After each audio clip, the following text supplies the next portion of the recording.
welcome back. And 5 minutes past the top of the hour, time for us to quickly look at what the different dailies are holding for you this Monday morning. And we start off with a copy of the People Daily, and obviously just from that issue of petrol prices and the hiking of the same commodity therein and the ripple effect that it's having right now, particularly when it comes to the cost of living.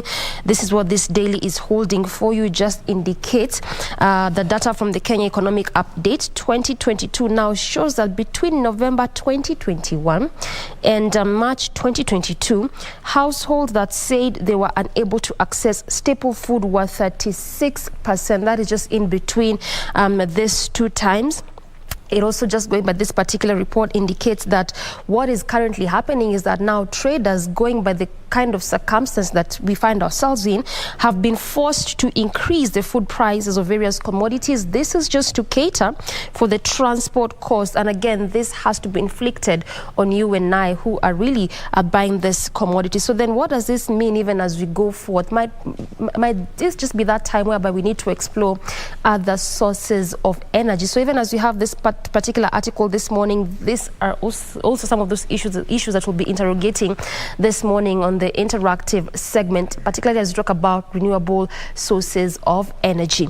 Now, away from that, what is happening in Mombasa right now is that experts now call for caution as 700 cases of dengue fever are now reported in that particular county. This is just what has been mentioned by the public health chief officer, that is Pauline Oginga, and she attributes this to heavy rains in the area. Also, she further on gives a recommendation to perhaps avert these cases that are reported there, citing the issue of, or rather citing that, communities in that area need to ensure that they disinfect stagnant water and also ensure they go to hospital anytime they show signs of fever. So that is what is happening in Mombasa County. Coming to the degree issue, that's just as we mentioned earlier, just a few minutes after IEBC had cleared Nairobi gubernatorial candidate, that is Johnson Sakaja. Now it turns out that he might not just be off the hook yet. This is as he is set to appear before DCI this morning together with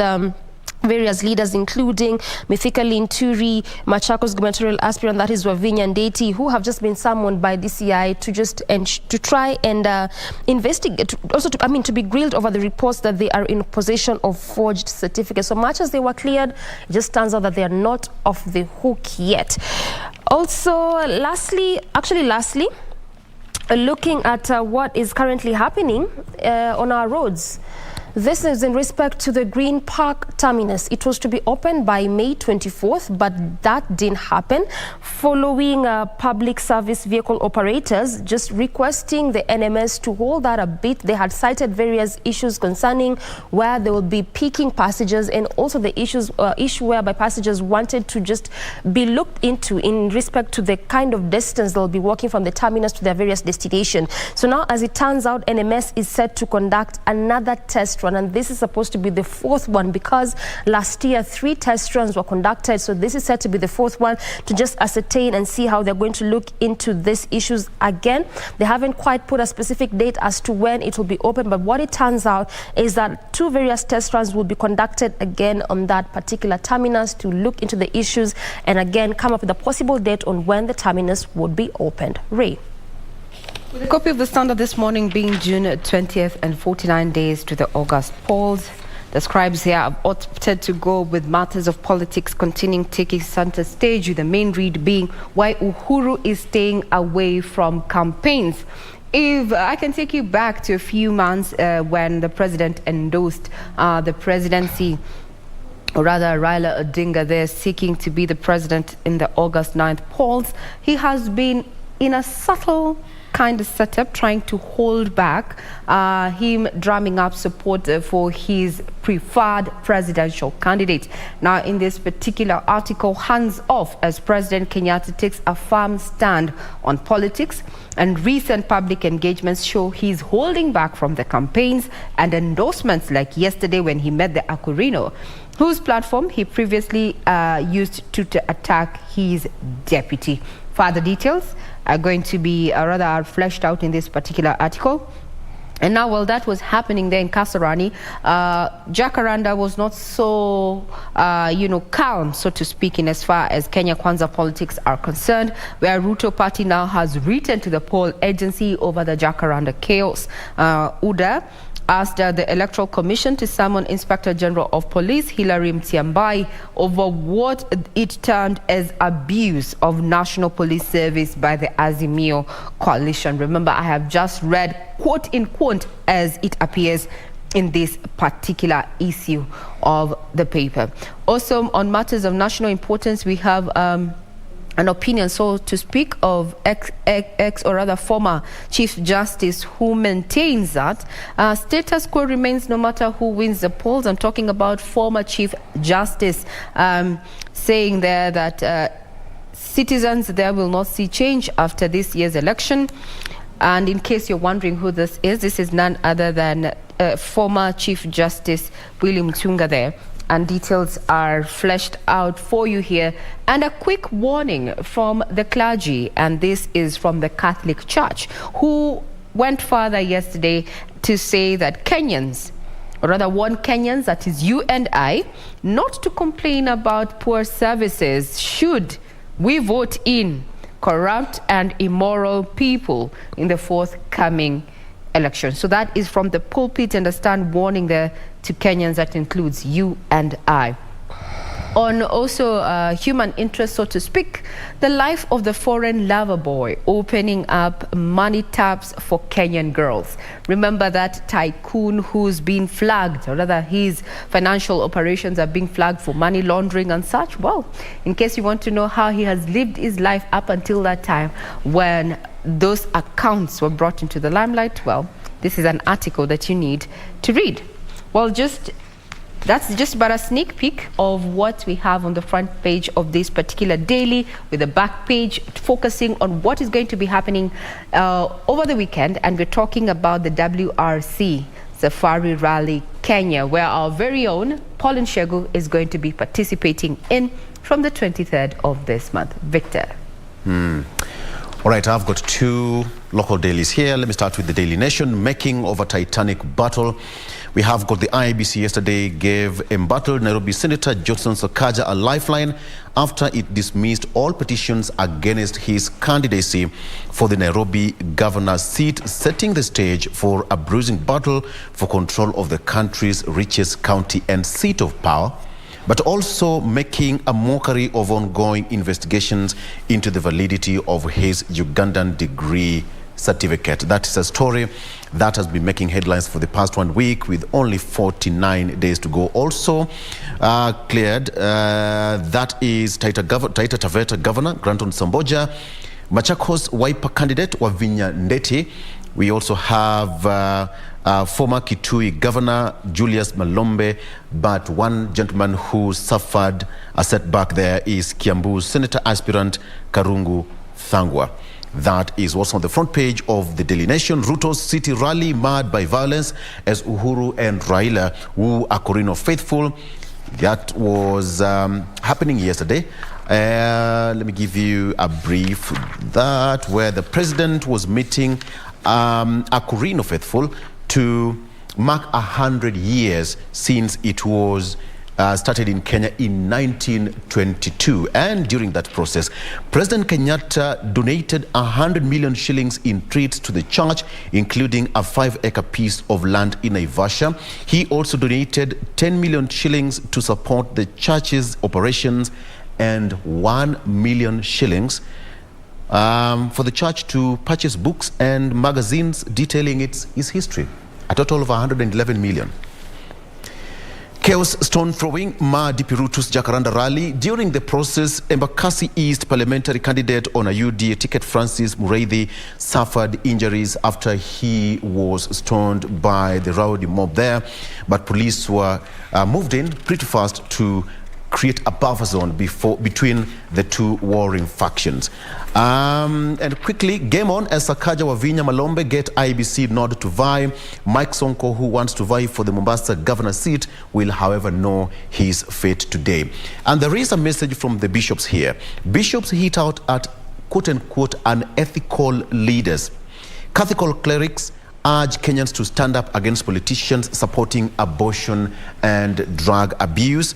In particular, that is a Catholic Archbishop Anthony Muheria, who yesterday said that Kenyans to be wary of leaders seeking to promote immoral and unethical policies which will break the social fabric of the country. Nyeri Archbishop Muheria said that he urged rather Kenyans to stand up against politicians who are supporting abortion and drug abuse. Actually, in this particular order, it's about the Roots Party presidential candidate, George Wajakoya, who we all know has a different manifesto. So he asked Kenyans to be wary of such politicians. How that is going to play around is a matter of wait and see. Rao in Ukambani, Escalonzo routes for Wiper candidate.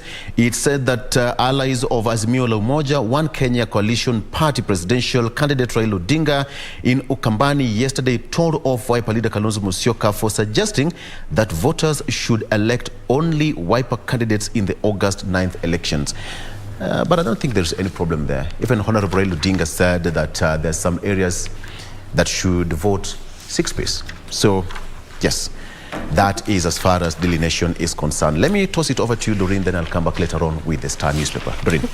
You're saying you don't think there's a problem with that, asking for Kenyans to vote for one particular party, going by that daily? I'm saying, Victor. Yes. You're saying that there's no problem with, voting for one particular party, voting 6-piece, as some of these leaders are alluding to. Well, it's a political tactic, and it's a tactic that almost all these candidates are deploying because all of them are allied to the Azimio la Umoja One Kenya Alliance, right? So the tactic here is vote for Wiper.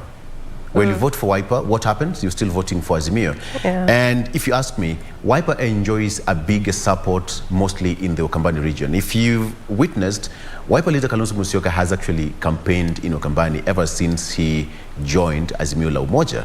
So when you're campaigning, first of all, you have to make sure that you make your area a solid block. So calling for a 6-piece, yes, it might have some ramifications on certain candidates, but at the end of the day, voters have a right to choose. But it's a tactic that most politicians do deploy.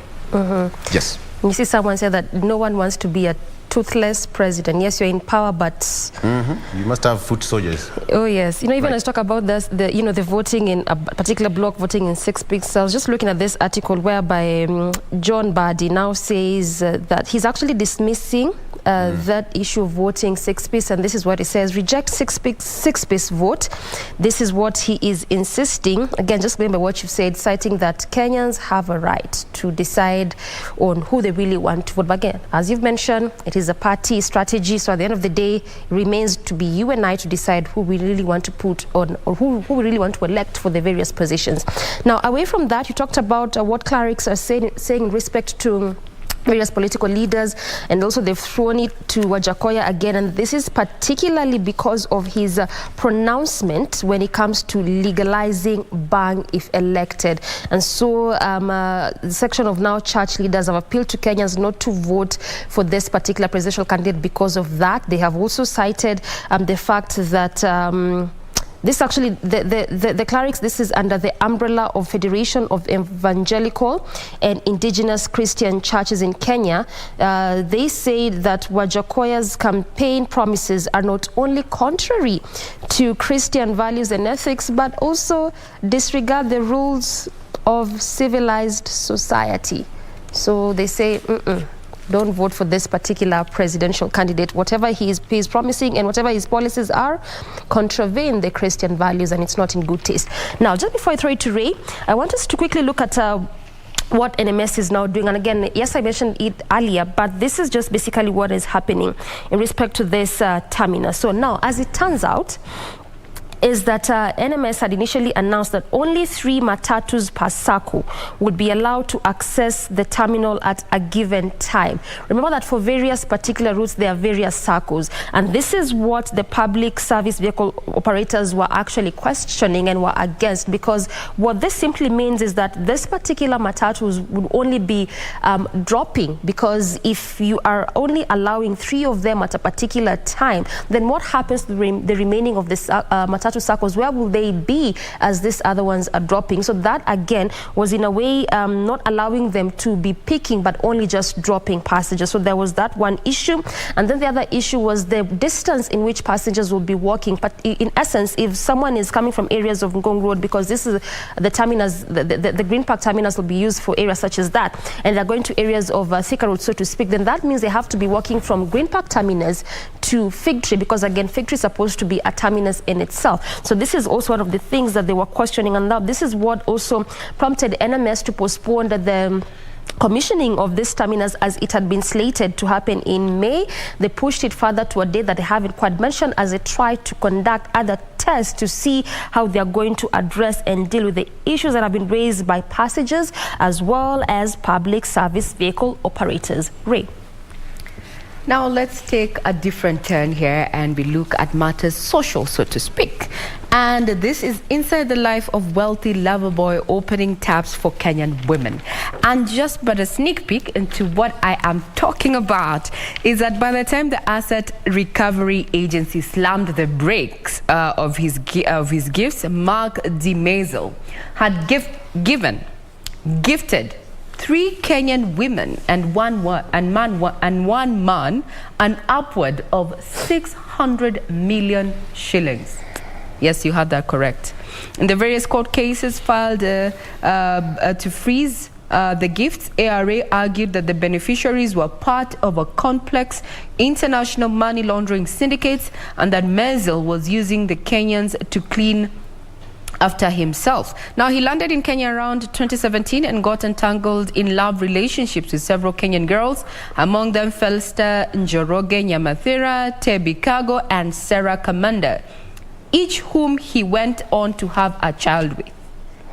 You know, Mazel confirmed that Cooperative Bank that he was gifting the amounts to her to build financial security for herself and the future children. She was pregnant at the time and eventually gave birth in February this year. That's a story that has been captured here. And I'd want to read what Mark Freddy DeMazel had to say in regard to that, because there's a lot to say. This is actually 2 pages, you know. He says, I was lucky to inherit money at a young age. My financial freedom is what I did with the money. Like the story of the Bible, 3 people I invested in a fertile ground. And he's talking about cryptocurrency. And if you've been looking at how the global market is reacting to cryptocurrency, there was a downward trend in as far as value of Bitcoin was concerned, I think sometime last week. I don't know where it is at right now, but various people who've been trading on this particular platform have incurred some losses there. So if you really want to know this man who has gifted 3 women and a man an upward of 600 million shillings. Who he was, where he invested. Well, this is a story that is quite an interesting read there. He took to the airwaves after ACA actually slammed the brakes, or rather flagged these particular accounts for these women. Now, according to ex-Chief Justice, we've moved away swiftly from the 600 million shillings. Now, former Chief Justice, that is William Tunga there, he argues that neither Raila nor Ruto has the answer to Kenyan problems. That's what he said in this particular article. And he believes that Makueni Governor Kivutha Kibwana would have changed Kenya for the better had he contested the presidency and won. I don't know what your opinion is or is about in regard to that particular statement by the ex-Chief Justice there.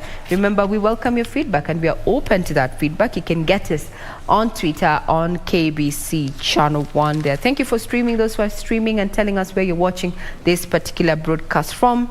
And now you're talking about matters of politics. I want to take you back to Victor. Over to you. All right, on to the Star newspaper. Drama, chaos, Ruto rally at Jacaranda. It was marred by rowdy youth who pelted stones at DP's convoy as he forced his way to the venue. Police earlier sealed off grounds but later withdrew. All right, that's on the front page. As that was happening, not far away from Jacaranda, President Uhuru Kenyatta was meeting the Akorino faithfuls at the Kasarani Gymnasium. Front page there. As relief for Sakaja, Ndeti, after IEBC tribunal clears them to run.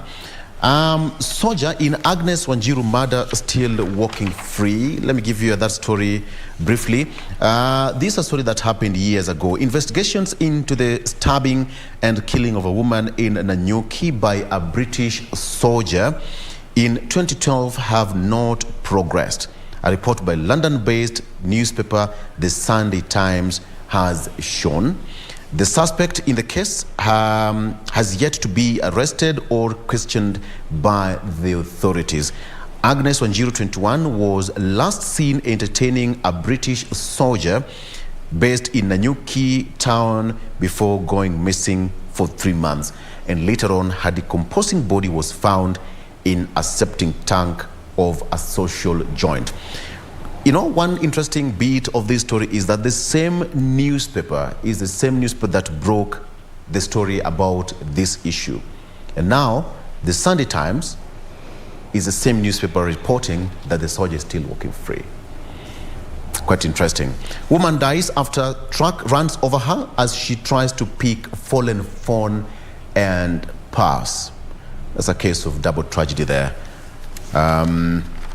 As that was happening, stop imposing Raila on Kenyans. ANC leader Musalia Mudavadi tells Uhuru Kenyatta. They were speaking yesterday at the Jacaranda grounds where it's been covered quite extensively there, where there was drama and chaos yesterday there, but police later on withdrew. And during that process, Mureithi, who is the Embakasi East Member of Parliament aspirant, was injured in the process. Jubilation and relief for Senator Sakaja as IBC tribunal clears him. Big blow to UDA's Thangwa as Wavinya gets nod to contest. And finally, President rallies Akorino to back Raila in his bid. Yes, the president did not, go straight to the point, but some would argue that tagging Raila Odinga and Martha Karua along to that function showed a lot. So that was yesterday.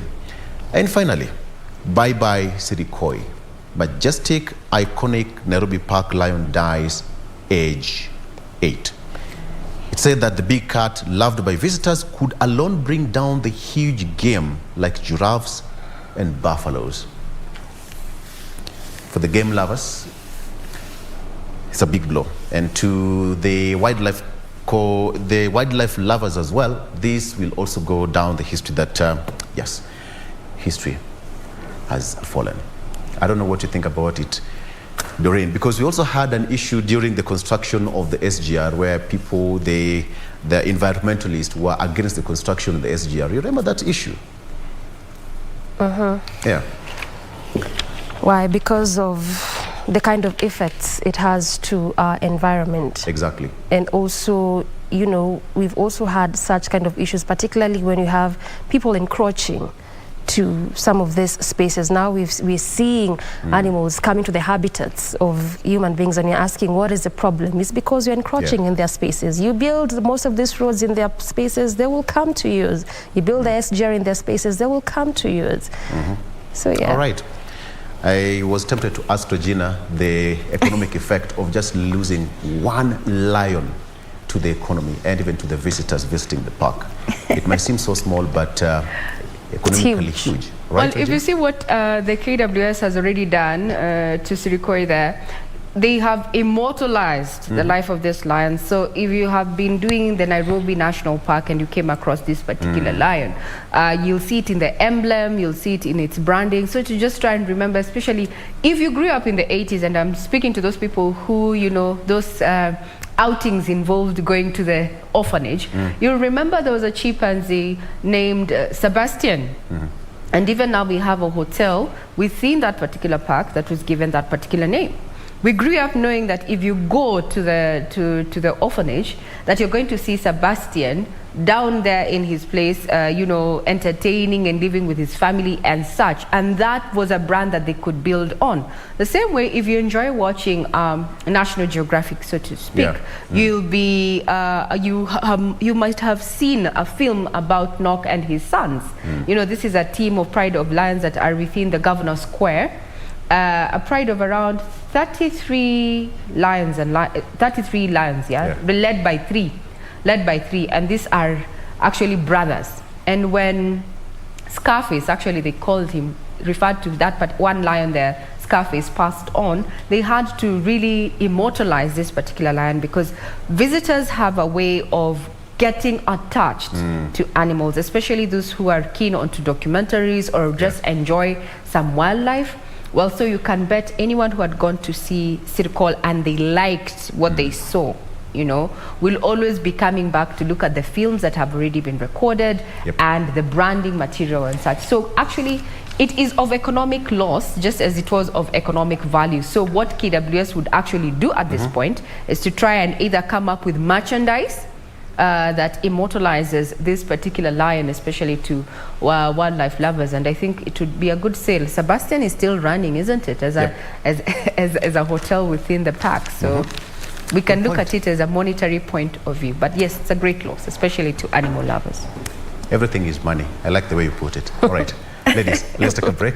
When we come back, we're going to get into the details of our foreign policy. Now that we are heading to an election, how important is Kenya's election to the foreign nations? That's the discussion we're going to have with Advocate Kevin Katisia and International Relations expert Edward Wanyonyi shortly after this.